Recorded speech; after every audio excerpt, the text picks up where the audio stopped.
Hello, welcome to the virtual open day at the Faculty of Theology and Religion at Oxford University. We're really delighted to be able to welcome you all here virtually, if not in person. We'll start off with just a few points of housekeeping.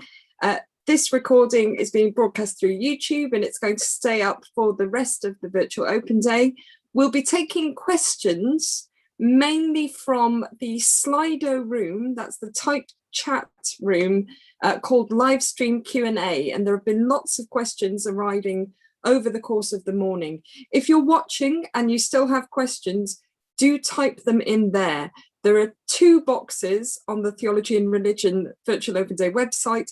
The live stream box is near the bottom of the screen, near the bottom of the page, next to the live stream video that you can see now. So do keep asking questions. There are a lot of questions, so we'll do our best to get through as many as we can.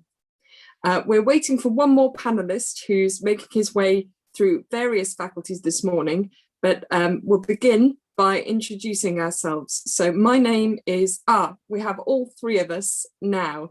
So introducing all three panelists, I will start. My name is Dr. Mary Marshall, and I am the Director of Undergraduate Studies and Outreach in the faculty. I'm also the Admissions Coordinator for Theology and Religion. I am moreover a college tutor at St Benet's Hall, and so I deal with admissions from the point of view of colleges as well. So I have lots of experience both on the course and in admissions.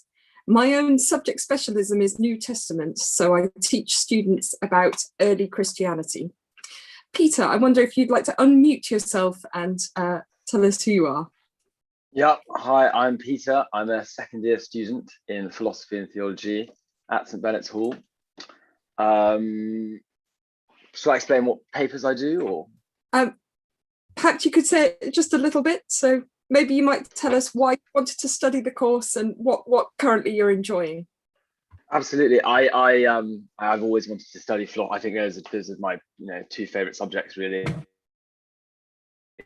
And so for many years that's really what I wanted to do, and particularly at Oxford, where the tutorial system gives you this ability to really think through the issues you're most interested in and the questions you're most interested in with someone who's an expert in their field, two-on-one, if not one-on-one, most often, and that's incredibly exciting. That's the most rewarding thing about the degree from my perspective. And so this year I've been doing in philosophy, Plato's Republic, early modern philosophy, and philosophy of religion, which is also a theology paper that one can take. And on the theology side, I've been doing sources and formations of Hinduism and foundations of Buddhism. So I've taken a more Eastern route in theology, which is something that a lot of people do, and is one of the routes that you can take through your theology experience at Oxford. Thanks very much, Peter. That's Peter in a nutshell. Dave, thank you for joining us. Would you like to begin by introducing yourself? Let us know who you are. Fine. So as Mary has said, I'm Dave. I teach philosophy at one of the Oxford colleges, but I also have been on the theology faculty for a long time, many years, and have done lots of aspects of teaching theology in Oxford. My day-to-day teaching is in things like logic and general philosophy and moral philosophy, particularly logic and moral philosophy in the first year papers. And then beyond first year, I teach ethics, early modern philosophy, philosophy of mind, aesthetics, and the paper you've just heard about, philosophy of religion. And I'm just came to the end last night of marking final scripts in philosophy of religion. So I'm feeling slightly euphoric about philosophy of religion today because that's done. I haven't agreed the marks yet though, so the hard bit's still to come. Good, so you find us all in good mood. Let's pick up on some questions from the live stream. And if I can go to Peter, first of all, I think your experience is fresher than either mine or Dave's. There's a couple of questions here. Do you want to tell us what a typical day is like for an undergraduate student? how do you spend your days, bearing in mind that over the past few months, of course, days have been quite unusual. But well, I mean, the first thing to say, I think, would be that there is no typical day for an undergraduate. It can be whatever you want it to be, as long as you obviously manage to get done what you want to get done. So I suppose it varies from person to person, but to give a kind of typical day in order to give an outline of what that might be like, wake up at a good time, not always as good as you'd want it to be. Probably, go for a run, have some breakfast, something like that, and then probably find yourself in the library for the duration of the morning.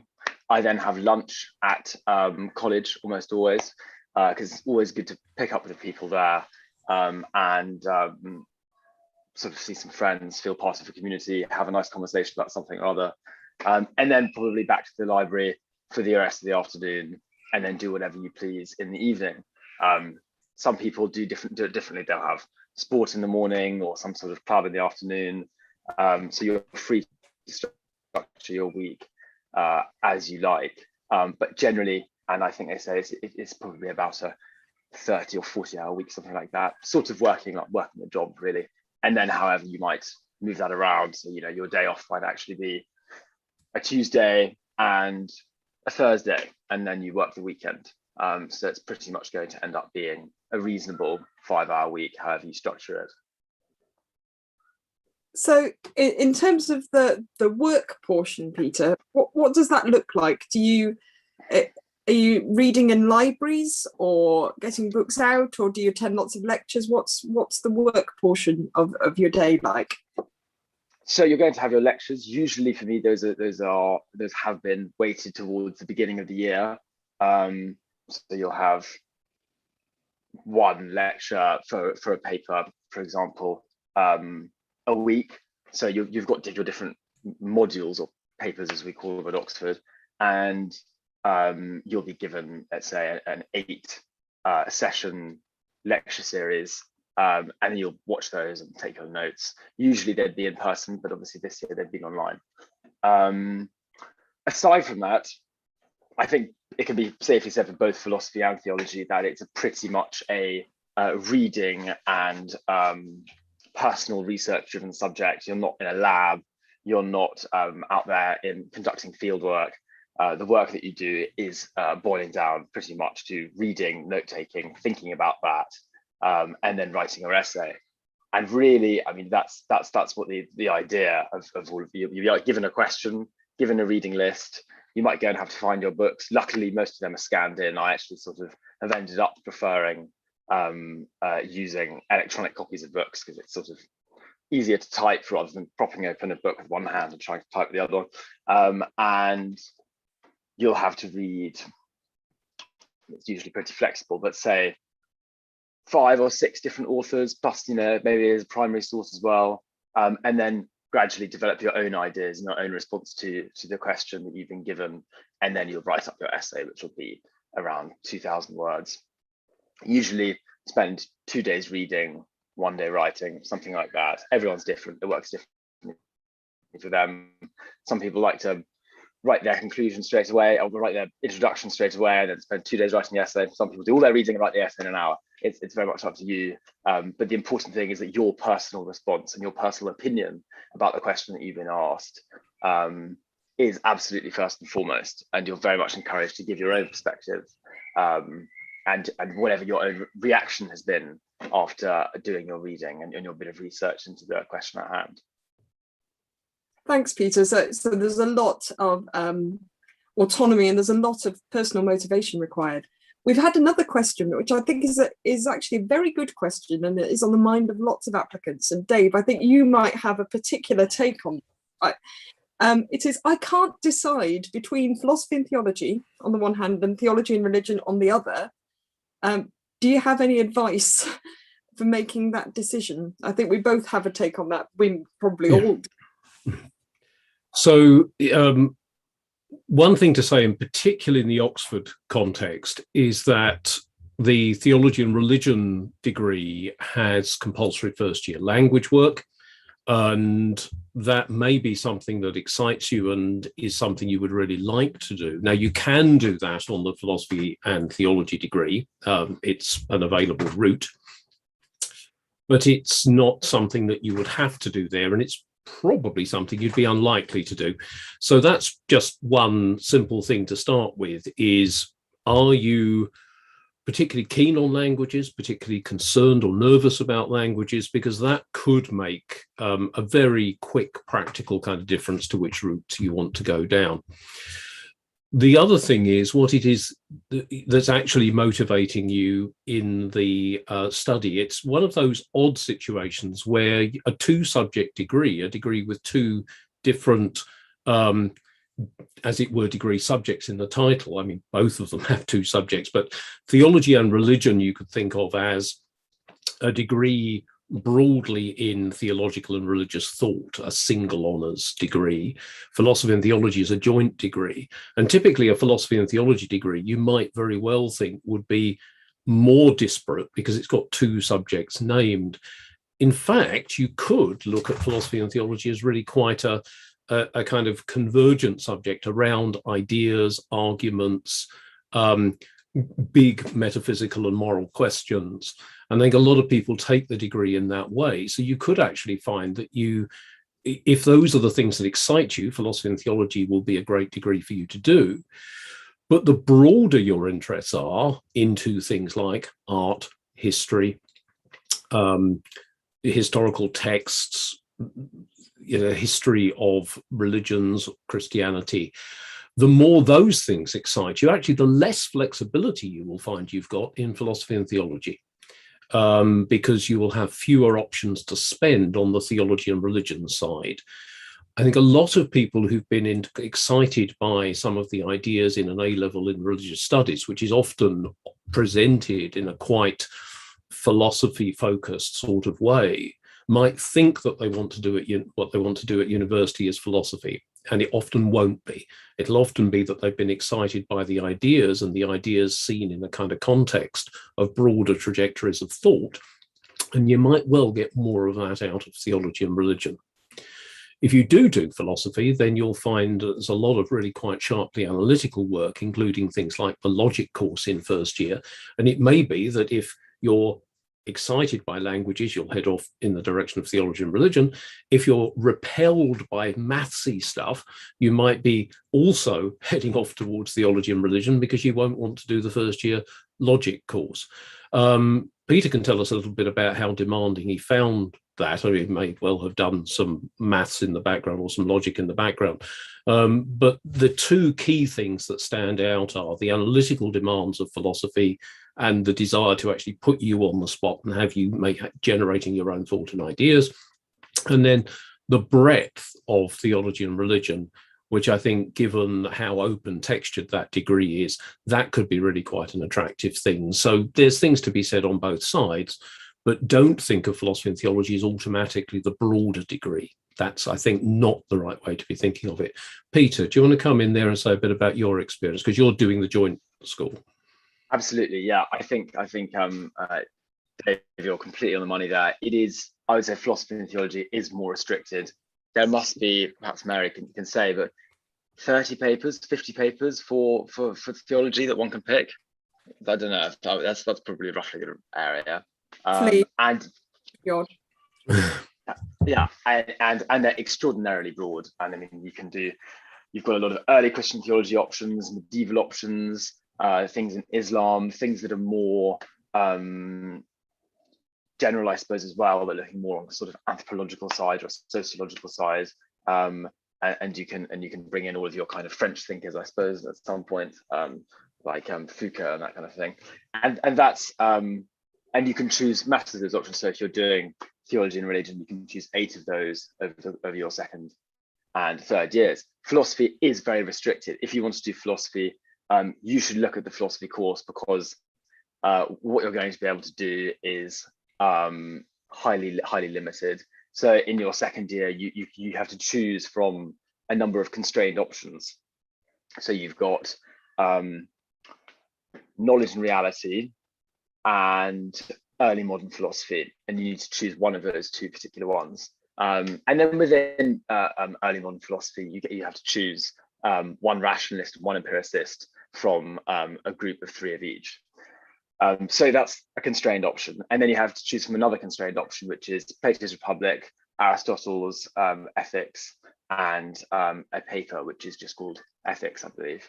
And that's all you get to choose from. So it's not until your 3rd year that you get to choose from the longer list that includes things like Schopenhauer and Kant and things like that. So it's quite constrained. And if you're going to do theology, you can sort of leave the question open in your mind in a very big way. What am I going to do? Which route am I going to go down? Whereas if you're going to do philosophy and theology, look at the options that you're being presented with and make sure you're happy with them, because again, yeah, those are quite constrained options. They're great options though, and I think that most people tend to be satisfied with the things they end up doing. I found them to be fascinating anyway. Thank you, Peter. I think I'd reiterate a lot of that advice, and I'm going to try and weave in the answers to some more of the questions we've received because I think they're relevant here.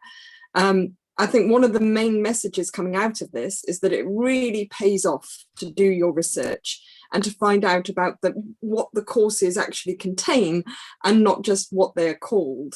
And that's good advice for you, even if you're not interested in any of these courses, are hoping to do maths, but are keeping a friend company while they're watching the live stream. Make sure that no matter what you apply for, you're actually looking at the real content of the course rather than making assumptions from the title.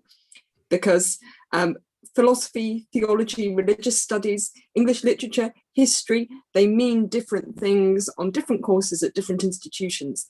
Now, the content of courses is available to you. Probably the easiest way for me to direct you to it is, and please don't leave the live stream now, but if you look at the bottom of the Virtual Open Days webpage, there's a link to undergraduate FAQs on the Theology Faculty website. And there is a question, something like, what do I do on a BA Philosophy and Theology degree? And you will find there a couple of links that will take you directly to course information that's used by current undergraduates. So you'll be able to see what options are available on the course. You'll be able to read the course handbooks and see how those courses are structured. So it really pays off to do your research. It's also picking up on what Dave and Peter both said, and picking up on a question about the scope for studying Eastern-based religion and philosophy. I think it's fair to say that generally there is more scope for that on the theology side of the course than philosophy. Philosophy is currently running some options in Indian philosophy, but actually it's within the theology faculty that we teach Buddhism and Hinduism, those philosophies, as much as other elements of them. So there you can really get to grips with Eastern thought as well as it's described here. Similarly, figures that you might consider to be philosophers, perversely or otherwise, the university gives over to the theology faculty and we think of them as theologians, and they're the same thing. So people like Kierkegaard are figures that are studied primarily within theology and religion rather than in philosophy. So check that course content. Also a question about languages, picking up on what Dave has said. Is it an issue if I've not done language A-level? And one thing that's worth bearing in mind is so there is the question of whether you are attracted by language or repelled by it. But in all that, please bear in mind that languages as they are taught as part of the theology and religion course are probably very different from any experience of language learning that you had at school.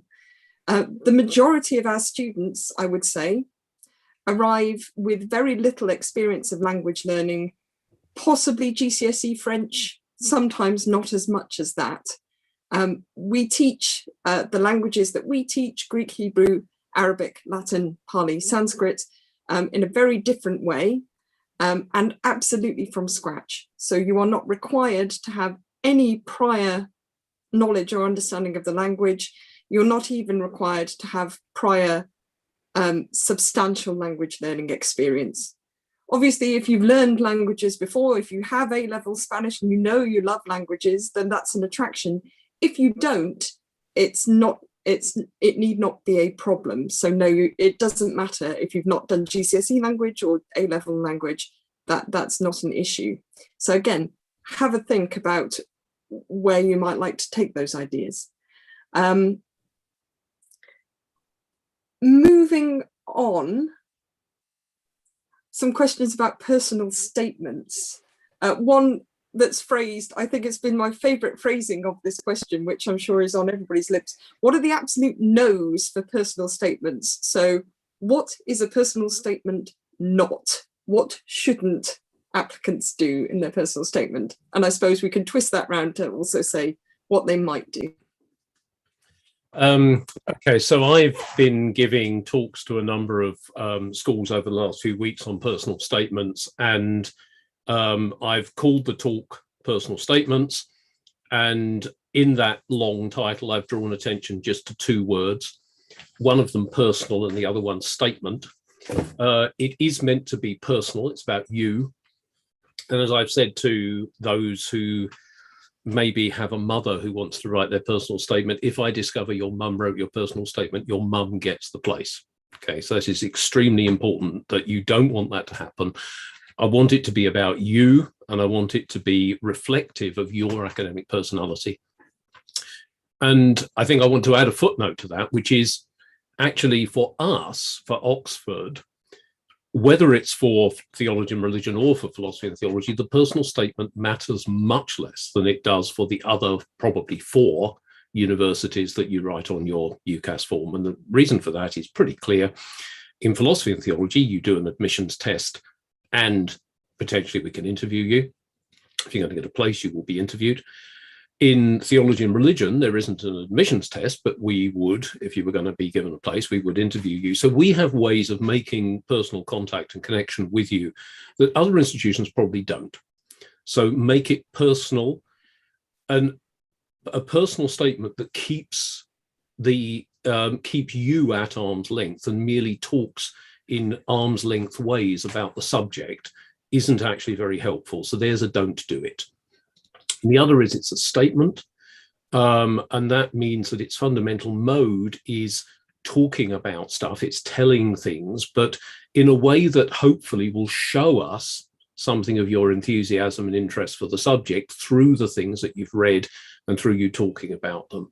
So a statement is not a bullet point list. We don't want a list of all the things you've read. That's not going to, again, be very helpful because we won't know what you got out of them. It may be indeed that you have read them and you found them all tedious and really boring, and the only reason you wanted to put them down was because you'd read them. So you got something out of them, but at least you got something to write on the form.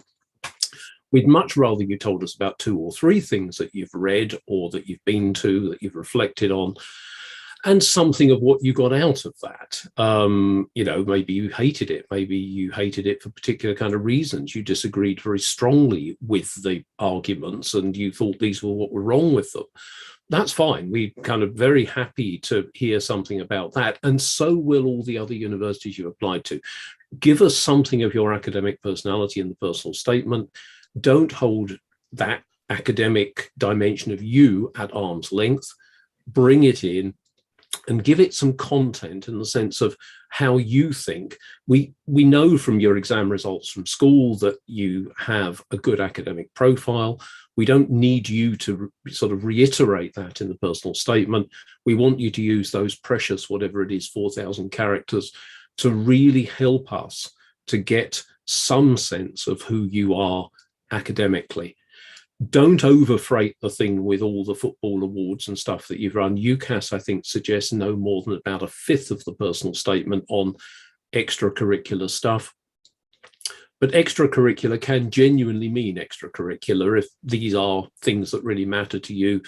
Other universities will certainly value the fact that they get a broader sense of who you are than just the academic.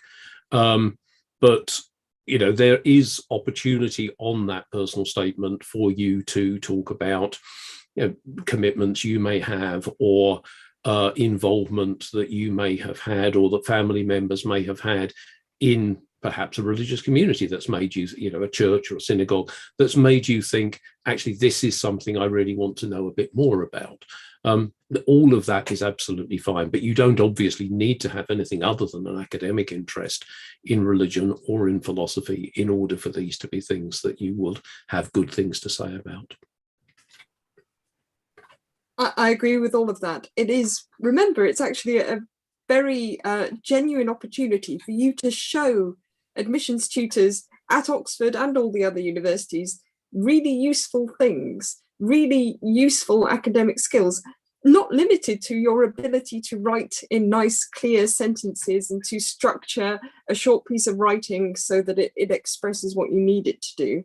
That you're making selections, like Dave has just said, a lot of the time when you are writing your essays as a student, you won't have time or space to say everything you could say. Certainly, however many characters it is 3,000, something like that now, very short chunk of words, you're not going to be able to encapsulate your whole being.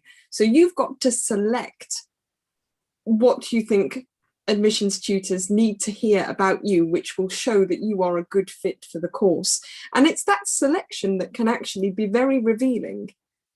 So do choose things about yourself. Do make that selection which demonstrates your enthusiasm for the course. It's not uncommon for a personal statement to begin with something like, I am passionate about philosophy, or I relish the opportunity to study religion. And that's fair enough. That's a very clear way of saying what you want to say, but you don't leave it at that. You can provide a bit of evidence. You can show how you've gone beyond what you had to do, beyond what you've got to do at school, beyond what's required of you to get more.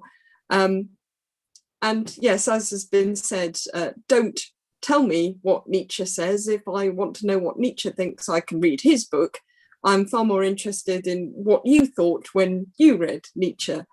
So on that, some applicants, some students find it useful to keep something like a reading journal, or even a reading and listening and visiting journal of their experiences and the things that they've read, not so that you can make an enormous list, but so you can chart your responses to what you're reading. And it can be very, very reassuring and rewarding, because if you're actually doing that extra reading in a genuine and authentic way to challenge yourself and to stretch your ideas, then it's going to be hard. And so reading something that says, June the 30th, got my new book down, tried to read the first chapter, took an hour to read 3 pages, don't understand any of it, it's horrible.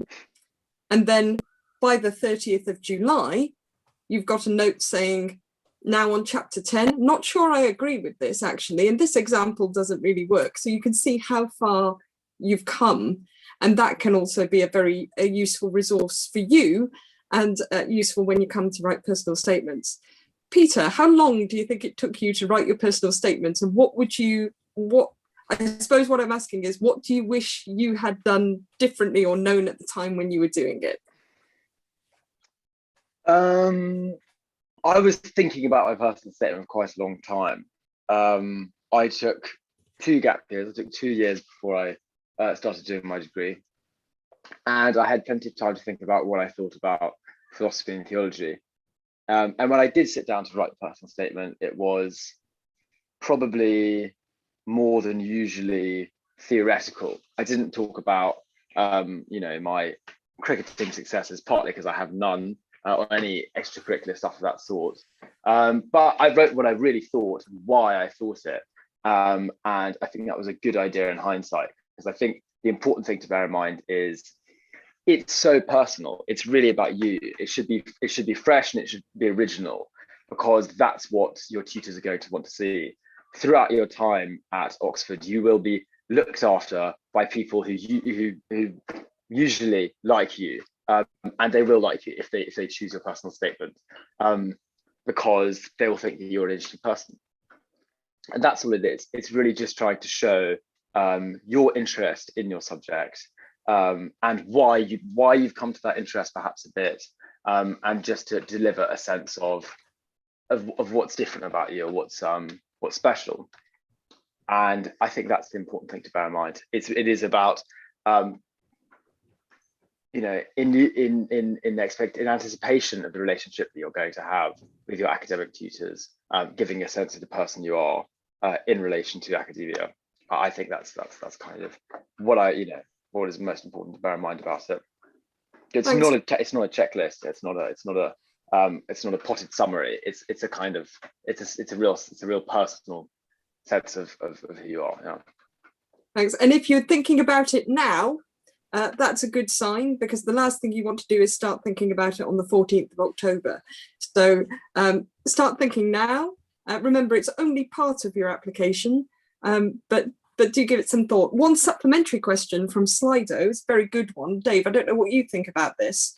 The balance between the two subjects if you're applying to philosophy and theology. And of course, we need to remember that, as you've said, this statement is going to potentially 5 different institutions. You might be applying for subtly different courses, or perhaps radically different courses at each. So this is a question with, I think, broader implications, isn't it? Yeah. Okay. So there's 2 dimensions to this. One is it's one statement for 5 applications, and the other is what's the appropriate kind of balance.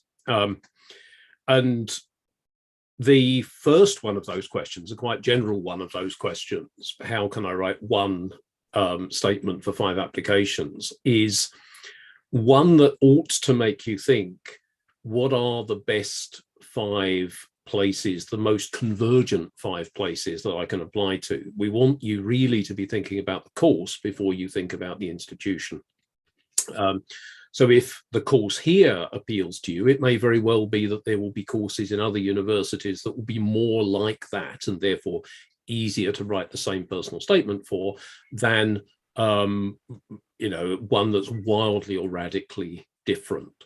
And we actually think this is quite a good thing, because it forces people to concentrate their minds with people, school teachers, parents, maybe friends who know them best, on what the best route for them is. And as you've heard, and it may be something even like French. You apply for French at one university and it's fundamentally a language degree. Another, it's fundamentally a literature and culture degree that takes the language entirely for granted. And theology can be a bit like that too. So try to find courses that match the way that you think studying it will work for you, and then the single personal statement will come all the easier. Don't let us be the ones who have to work it out for you. There are people to advise you who know you much better than we ever can, even through all of the diagnostics that we use. Then the second thing is how to balance the 2.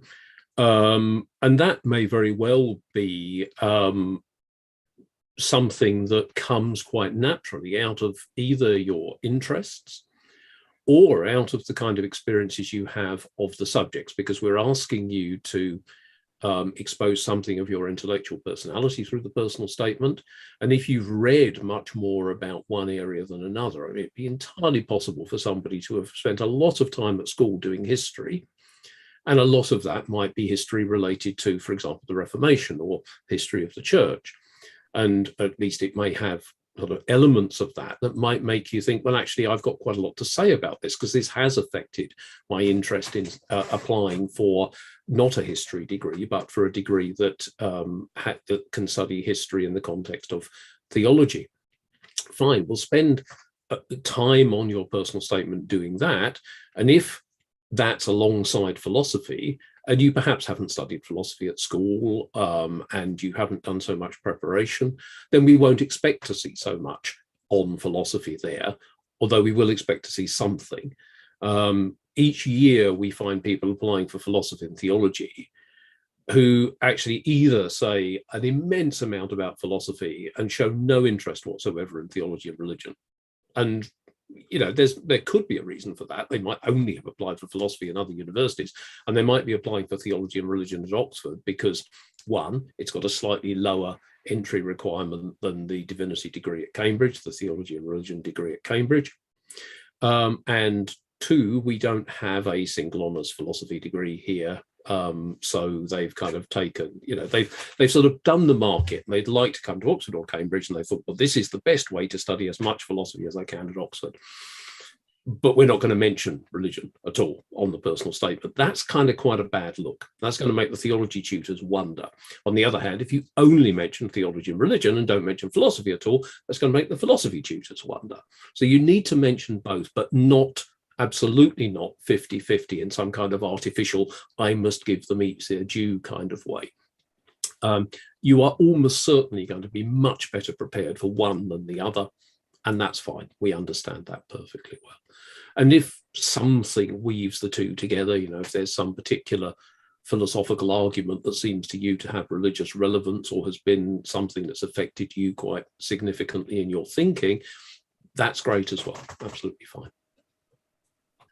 Yeah, there is in fact a really sort of simple answer to the question that I think that the kernel of it came out there, that it's not a statement about philosophy or about theology, it's a statement about you.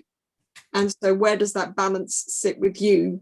And try to write something that's authentically a personal statement, and you'll probably end up in the right place. But as Dave says, the question you need to ask yourself, if you write a statement that's all philosophy, is why are you applying for the philosophy and theology degree and not a course elsewhere that would enable you to do all philosophy? So if you've dealt with those significant questions about course choice properly to begin with, writing the personal statement should be a lot easier, I think.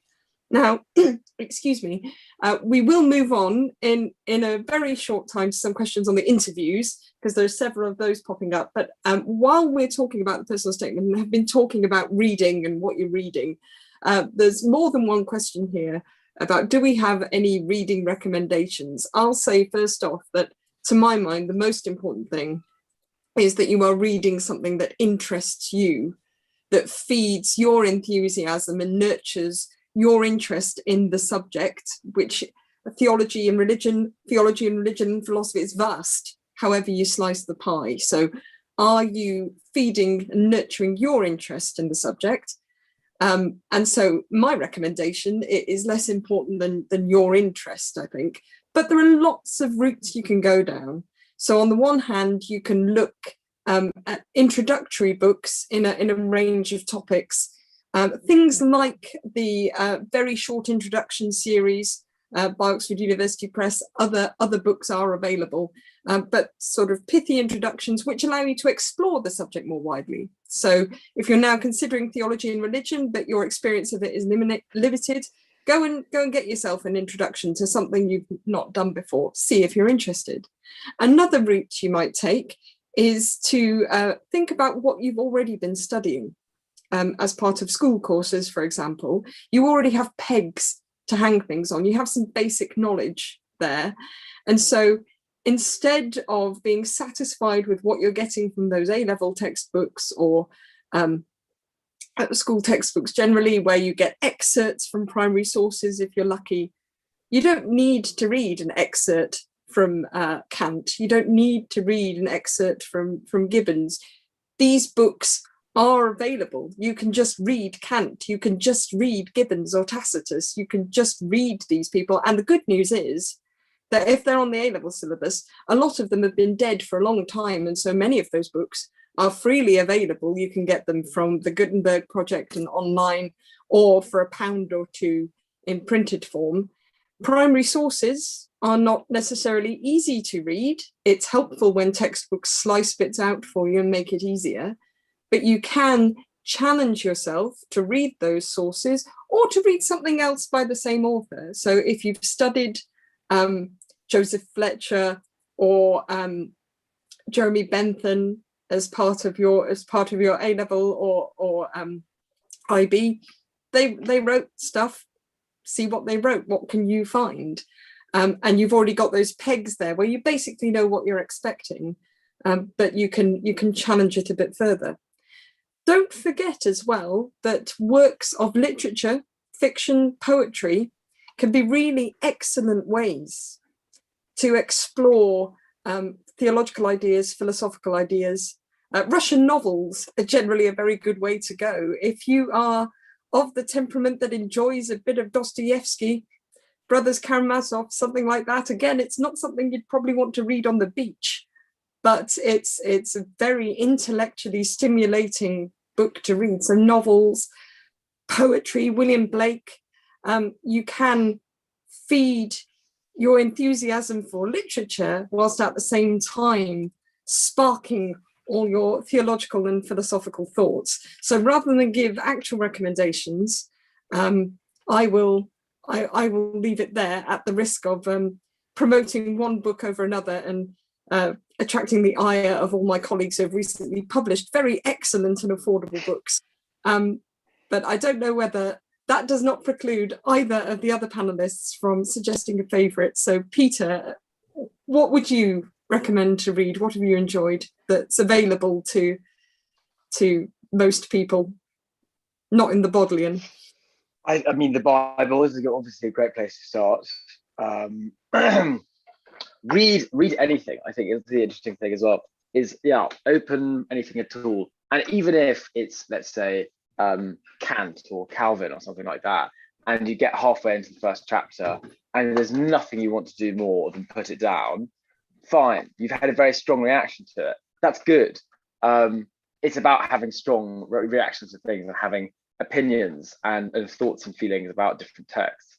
And meeting the text firsthand is always the most interesting thing to do, because you will love it the most or hate it the most.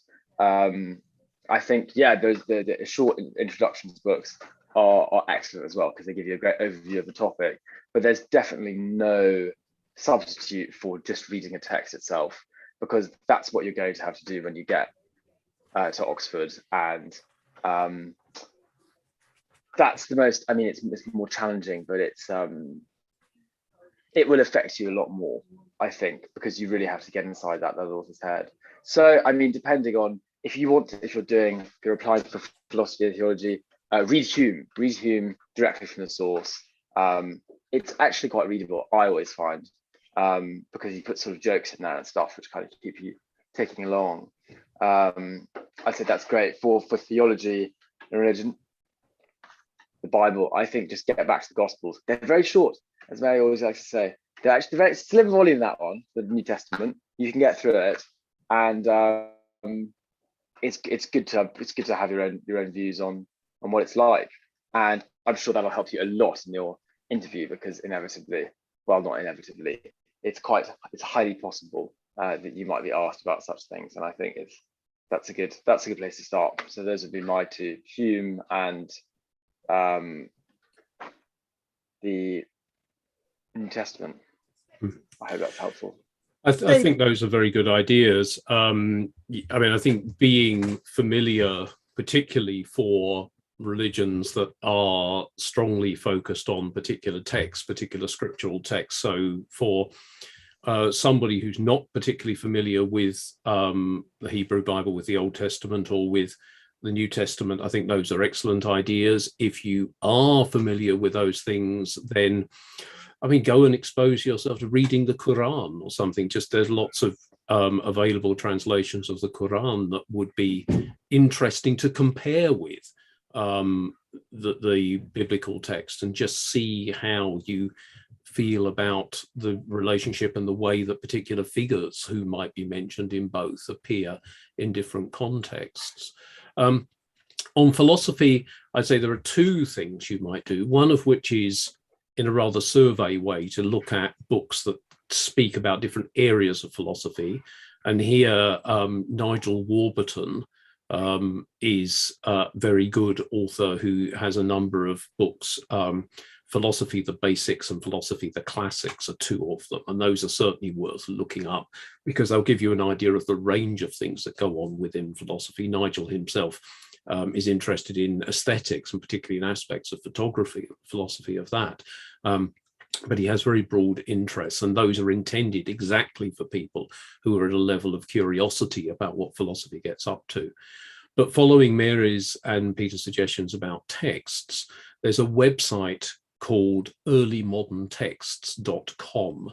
All one word, early modern text. Now, what does early modern here mean? It means that period of philosophy from the Renaissance really onwards.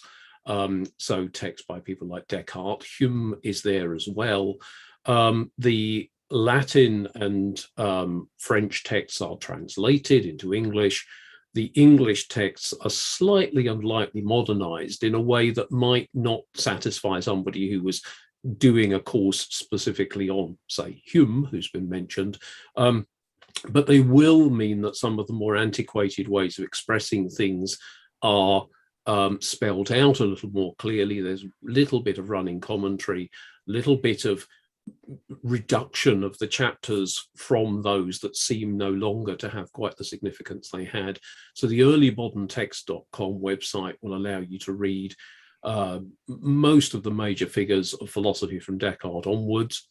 Also, some of the figures who've become more prominent in recent discussions, as there's been more of a discovery of people like Anne Conway, who's an interesting figure on the edge of the Cambridge Platonists in this period, and one of the more interesting women philosophers of that time. So you could go and have a look. It's free if you've got an internet connection. So like many of these now dead people, their works are broadly available, and you can just go and dig in and read and just get a sense, a flavor of what's going on in their work. But don't just pick at bits. Try to do some reasonably continuous reading over a number of pages or chapters. Get a sense of what's going on rather than just reading little snippets. Try to get a feel of the way in which their philosophy breathes and the way in which it has all sorts of different interconnections with other things that you might not have necessarily expected were connected. Mary, back to you. Absolutely. Thank you, Dave. We're about to segue into talking about interviews, but before we do, I want to greet the Religion and Oriental Studies potential applicants, because I know you're out there. I see your questions, and I join you in being outnumbered on this panel by philosophers at the moment. So just to speak to the Religion and Oriental Studies students, everything we've been saying so far is equally applicable to Religion and Oriental Studies. And I'll say a little bit about that course now. So if you're looking at the Religion and Oriental Studies course, then hopefully you're considering it because you are attracted by languages, that languages is something that you do love and you want more of. Because if you don't like languages and you don't want to learn one, then Religion and Oriental Studies is not the course for you. That is not to say that you need to have prior knowledge of the language that you are learning, or that you need to have vast language learning experience. The things that I said earlier about language teaching and theology apply also in Oriental Studies. You may have no GCSE language, no A-level language, but you can study languages in Religion or Oriental Studies from scratch. The way that degree is structured is that you specialize in a religion, and that religion is then connected, tied to sometimes one language, so Judaism and Hebrew, sometimes a choice of several languages, so Buddhism with either Sanskrit, Tibetan, or Pali, for example. But you will apply with a religion in mind. So Buddhism, Hinduism, Islam, Judaism, or Eastern Christianity beginning with the study of Greek and ending up with the study of Syriac. Your time in that degree, as Peter was describing with the philosophy course, that there are restrictions on what you do, because actually you are spending a lot of your time learning that language. So you'll be attending a lot of classes in Arabic or Tibetan, whatever your language choice is. So on the Oriental Studies side of the degree, you will focus on learning that language, acquiring real competence there. So you'll reach a far higher level of language competence and even fluency than you could hope to achieve on the first year of the Theology and Religion degree. So you're going to get much further along. And you're also, with Oriental Studies, going to study those primary texts in their original language. So that's your big challenge there. On the Theology and Religion side of the course, it's called Religion and Oriental Studies, but that wasn't a slip of the tongue on my part. In fact, for the religion side of the course, students can choose to study anything that the Faculty of Theology and Religion has to offer. So, and this sort of ties into another question that I've had, which is, in any of the degrees, including philosophy and theology, which of course only has theology in its title and not theology and religion, the real reason for this is because philosophy and theology and religion, and theology and religion and Oriental studies, they're just far too cumbersome as titles. So you might think of those title choices as, in a way, cosmetic, because for students on either of those joint programs or in theology and religion, that full range of theology and religion papers is available to you. So they might be papers that you think are very properly religious studies, like the nature of religion or the sociology of religion. And they may be papers that you think are very properly theology papers in their classical sense, like a study of Thomas Aquinas.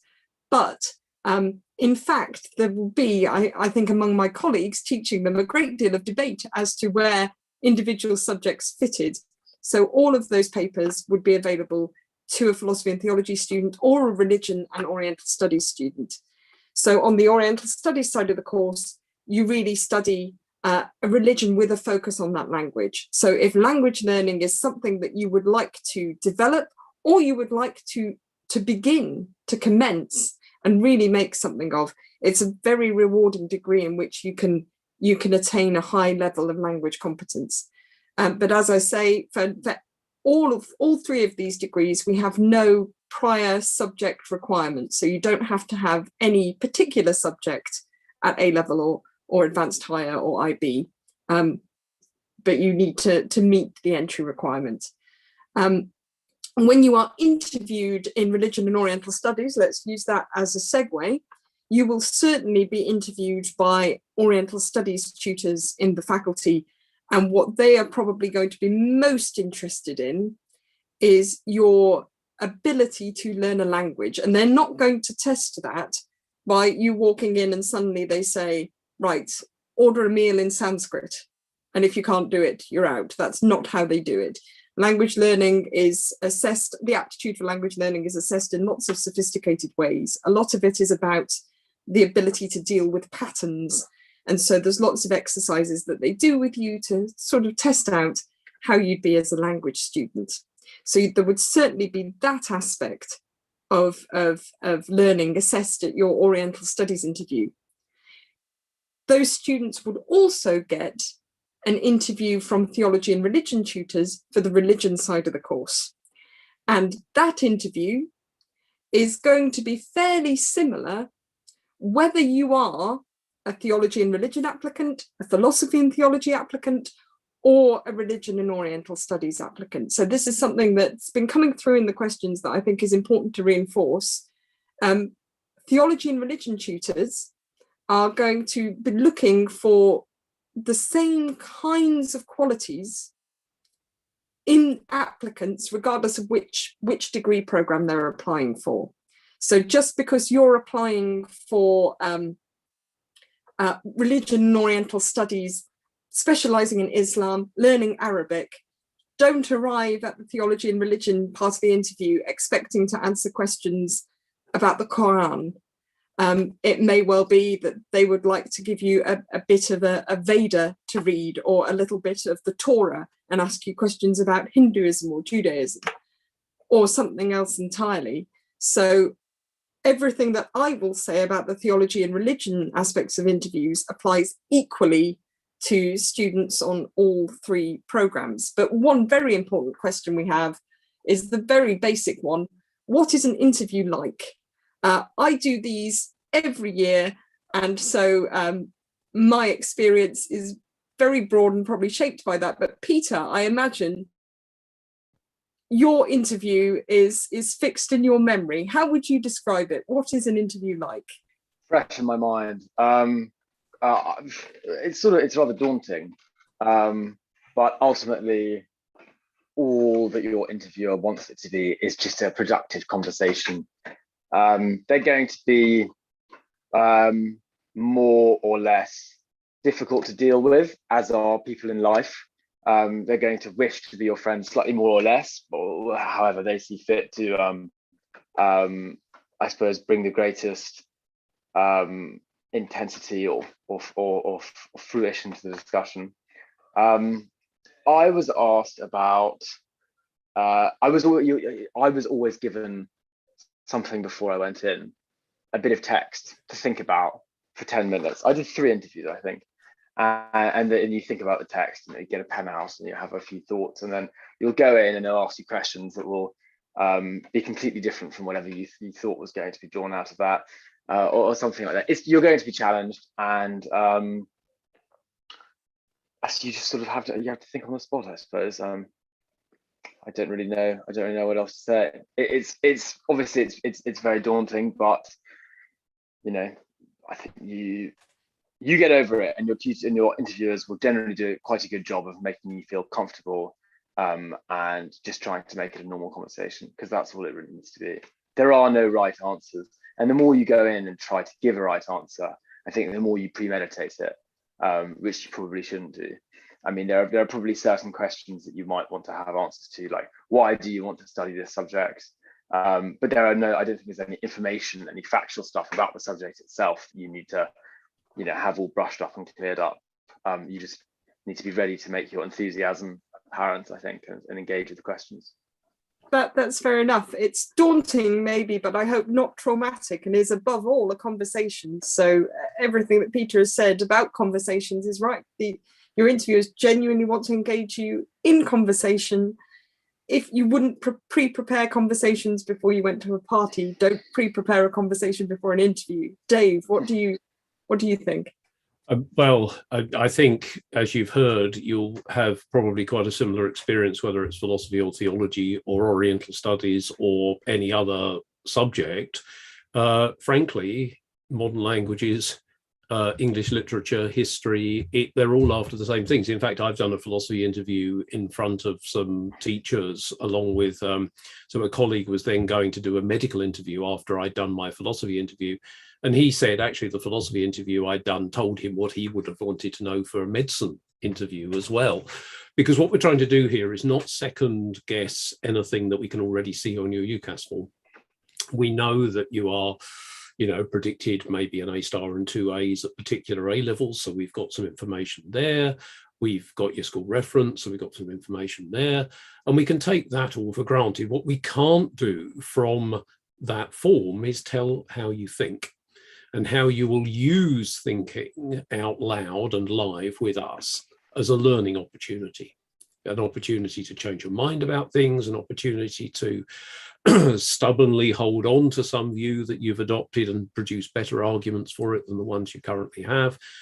And that's why, rather than thinking of showing enthusiasm, a phrase we've used a few times now, as meaning coming in with a fixed grin and never letting that leave your face until you walk out of the room, you'll show enthusiasm by coming in with an open mind and engaging in this conversation that we've all been talking about, giving yourself fully to it, which may mean halting and slightly frustrating moments as you think whether you really did mean what you just said. We will not be there to catch you out. We will be there to help you do the thinking that we would like you to do. And because there are lots of very good applicants, you could do very good thinking, and we may think you've done very good thinking, but you may just not be one of the best in the overall assessment. So the last thing I would want to say at this point about interviews is they are one part of the overall assessment. It's very possible, as you're writing a personal statement, that can feel like the most important thing in the world, and perhaps at that moment it is, but it's only one part of how you are being assessed by anyone. The interviews are only one part of how we're assessing you as well. We have your GCSE results, if you've done GCSEs, we have A-level predictions, all that sort of stuff. And the interviews are just one more thing. But they are intended broadly as a way of offering us a feel of how you will cope with the way we teach. Couple of fundamental differences. One is modulo, as Peter said, us giving you something to read and have a think about before the interview, which is a good thing for us to do because it can have a settling effect on you. You've got something to do rather than just fret. Other than that, in a normal tutorial, it'll be your essay, your work that we were talking about. Here, we're going to be driving the questions. And the other big difference is we don't know you very well yet, so we want to outnumber you, whereas in an actual tutorial, you guys might outnumber us. But by that stage, we've let you in, so we're confident we're safe. So probably you will be interviewed by two people. One of them may be taking notes, or they might both pitch in with questions. So probably the interview will have two. Sometimes interviews have as many as three people involved in interviewing you. And it's important, I think, for us to add, if we haven't already done so, that this year, this coming December, as last December, all of our interviews will be online. And that gives a particular responsibility on you to actually think and prepare for the interview, in the sense of getting yourself into a zone where you're ready to talk, because you could easily just, precipitate out of lunchtime and talking to friends and then come in. And one of my colleagues said last year, which I think was true, people seem very relaxed in their interviews. But whereas sometimes people said they seemed very relaxed and that was a good thing, he thought it was a bad thing. And he thought it was a bad thing because he felt people weren't on the edge of their seat in a way that they ordinarily would be in an interview. And that actually can help you to do your best if you're actually ready for something that actually matters. It does matter. It's only one thing that matters, but it does matter. And you'll give of your best if you give yourself as fully as you can to listening. Interviews are as much about your ears as they are about your mouth. So listening hard and really engaging with what you've been asked, which will be difficult. If it's worth doing at all, it will be difficult. And that's fine. And we're interested, as Peter has said, not in the answer. We're interested in the conversation that gets us along the way towards an answer. Thank you, Dave. I think looking at the clock now, I see we're running over and we must let people go and explore other parts of the Virtual Open Day, but I'll wrap up if I can and try to clear away some of the questions that remain. If I don't manage to answer your question that you've put into the live stream box, I promise I will type an answer to that question and leave it up there in that box for the remainder of the day for you to read. So if you feel that your question hasn't yet been answered, do go and check that live stream box. I will type an answer. Some of the questions that have been asked, you will find more answers or more detail in the frequently asked questions on the website. So for example, about submitted work, a couple of questions on that. It can be typed, it can be handwritten, that doesn't matter. It would ideally be legible. So if you have terrible handwriting, do please make sure it's something we can read. That's always going to be to your advantage, but we don't mind whether it's typed or handwritten, as long as you can scan and upload your handwritten essay. It doesn't have to be on theology and religion. It doesn't have to be on philosophy. It should be something that shows your ability to express and persuade in an argument in written form, to articulate your thoughts clearly, to structure a piece of writing. There is more advice on the website and I'll point you towards that. But if your best essay is on Tennessee Williams Streetcar Named Desire for A-level English, and that really shows you at your analytical best, then submit that essay, because we would rather see that than something you'd done on a Saturday afternoon in your free time on having Googled Dave Leal and found out what his research specialisms are. Send him something you think he'll enjoy. We don't want that. The idea is not that you do extra work. Choose the best of what you have done and submit that. If you haven't got anything, perhaps you haven't done an essay subject before, there is some advice on the website and you can contact the faculty. A couple of people have asked, have we got example interview questions? I hope from what we've said about interview, you might have gathered that giving you an example interview question, it's possible, but it's about as useful as giving you an example chat-up line or an example joke. It tells you what a joke is like, but actually if you encounter a different joke, it hasn't really helped you that much. Think instead about the structure of what an interview is doing and what it might be trying to achieve. You will find some sample questions out there, but you shouldn't treat them as a sort of practice that you can prepare for and then hope to be able to reuse some of that material when you're interviewed. One of the best things you can do to prepare for an interview is just get used to talking to people about academic things. whether that's members of your family, whether that's your teachers, whether that's your friend and they get to talk to you about physics for 15 minutes, if you get to talk to them about religion for 15 minutes, but get used and comfortable to talking about academic things and to thinking seriously about questions and what you read, and that will be good preparation. We welcome applications from students of all faiths and none, and your religious commitment, confession, background, or motivation plays no part in the admissions in the admissions process. In fact, at no point, either during admissions or for the whole of your time at university, do we ever collect that data. Do we ever know what your religious background, confession, affiliation is, if you have one. So some students reveal their personal position, and that's absolutely fine, and they will say, I'm an atheist and this is why, or I'm a committed Catholic and this is why, and I want to talk about that. But if you don't want to talk about it, you don't have to, and your tutor may never know. So that's not part of the process, and that's not part of how we teach. So it's neither, in answer to the question, an advantage or a disadvantage. It's just something about you. And if it's something about you that you want to share and that informs your personal stance and your motivation for the course, then you're welcome to share it. Finally, I think I've got most things there. I will mop up the others on the typed chat. Thank you to Dave and to Peter for joining me. Thank you to all the visitors for joining this live stream. There are other live streams elsewhere in the Central University telling you all kinds of very useful things about admissions and about student finance, which is very important. So do enjoy the rest of your visit today and really explore and make the most of what's available.